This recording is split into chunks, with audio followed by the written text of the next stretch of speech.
പത്തനംതിട്ട ലോക്സഭാ മണ്ഡലത്തിൽ UDF സ്ഥാനാർത്ഥിയുടെ ഔദ്യോഗിക പ്രഖ്യാപനം ഇതുവരെ വന്നിട്ടില്ല. LDF സ്ഥാനാർത്ഥിയുടെ ഔദ്യോഗിക പ്രഖ്യാപനം നടന്നു കഴിഞ്ഞു. ഡോക്ടർ തോമസ് ഐസക്കാണ്. അദ്ദേഹം ഇന്നലെ മുതൽ മണ്ഡലത്തിൽ പ്രചരണം തുടങ്ങിക്കഴിഞ്ഞു. ഇപ്പോൾ സിറ്റിംഗ് MP ആന്റോ ആന്റണിയാണ് നമ്മോടൊപ്പമുള്ളത്. സ്വാഗതം സർ. LDF ഒരു മുഴ മുമ്പേ നീട്ടിയെറിഞ്ഞിരിക്കുകയാണ്. അവർ പ്രചരണം തുടങ്ങിക്കഴിഞ്ഞു. ഡോക്ടർ തോമസ് ഐസക്കാണ് സ്ഥാനാർത്ഥി. അത് അവർക്കൊരു അഡ്വാൻറ്റേജ് ആണോ? അല്ല, എല്ലാ തവണയും അങ്ങനെയാണല്ലോ. കഴിഞ്ഞ ദിവസവും LDF സ്ഥാനാർത്ഥി പ്രചരണം തുടങ്ങി 2 ആഴ്ചയ്ക്ക് ശേഷമാണ് UDFന്റെ സ്ഥാനാർത്ഥിത്വം വന്നത്. അത് സാധാരണ എപ്പോഴും സംഭവിക്കാറുള്ളത്. തോമസ് ഐസക് പറഞ്ഞത് കിഫ്ബി പ്രധാനപ്പെട്ട ഒരു തെരഞ്ഞെടുപ്പ് വിഷയം ആക്കുമെന്ന് ഉള്ളതാണ്. UDF അതിനെങ്ങനെ പ്രതിരോധിക്കും? അല്ല, കിഫ്ബി ചർച്ച ചെയ്യണമെന്നുള്ളതാണ് ഞങ്ങളുടെ അഭിപ്രായം. കാരണം എല്ലാ നിയമങ്ങളും എല്ലാ ചട്ടങ്ങളും നിലവിലുള്ള എല്ലാ മാനദണ്ഡങ്ങളും വയലേറ്റ് ചെയ്ത് കോടിക്കണക്കിന് ഉറുപ്പിക ദുർവ്യയം ചെയ്തതിന്റെ ചരിത്രം അത് കേരള സമൂഹം ഡിസ്കസ് ചെയ്യണമെന്ന് തന്നെ ഞങ്ങളുടെ അഭിപ്രായം. UDFന്റെ സ്ഥാനാർത്ഥി പ്രഖ്യാപനം എന്നത്തേക്ക് പ്രതീക്ഷിക്കാം? അത് എന്തായാലും ഒരാഴ്ചയ്ക്കുള്ളിൽ പ്രതീക്ഷിക്കാം. NDAയുടെ സ്ഥാനാർത്ഥി പ്രഖ്യാപനവും വന്നിട്ടില്ല. LDFും NDAയും ശക്തരായിട്ടുള്ള എതിരാളികൾ തന്നെ ആയിരിക്കും അല്ലേ പ്രാവശ്യം? അല്ല, NDAയെ സംബന്ധിച്ച് അവരെന്താണ് തീരുമാനിക്കുന്നുള്ള അറിയില്ല.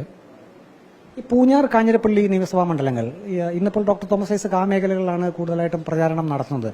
അവിടെ നിന്ന് എത്രമാത്രം പിന്തുണ UDFന് കൂടി പ്രതീക്ഷിക്കുന്നുണ്ട്? അല്ല, സ്ഥാനാർത്ഥി ഇപ്പം 2 നിയമങ്ങളിൽ ഉപേക്ഷിക്കാൻ പറ്റിയല്ലോ. അപ്പം പൂഞ്ഞാറിലും കാഞ്ഞിരപ്പള്ളിയിലും പരമാവധി പ്രചരണം അദ്ദേഹം നടത്തട്ടെ. UDF തികഞ്ഞ വിജയപ്രതീക്ഷയിൽ തന്നെയാണ്. UDFനെ സംബന്ധിച്ച് യാതൊരു സംശയവുമില്ല. ഇത്തവണ വൻപിച്ച ഭൂരിപക്ഷത്തിൽ UDF ഇവിടെ വിജയിക്കും. UDFും പ്രത്യേകിച്ച് കോൺഗ്രസും ഇക്കാര്യത്തിൽ ഒറ്റക്കെട്ട് തന്നെയാണ്. തർക്കങ്ങളൊന്നുമില്ല.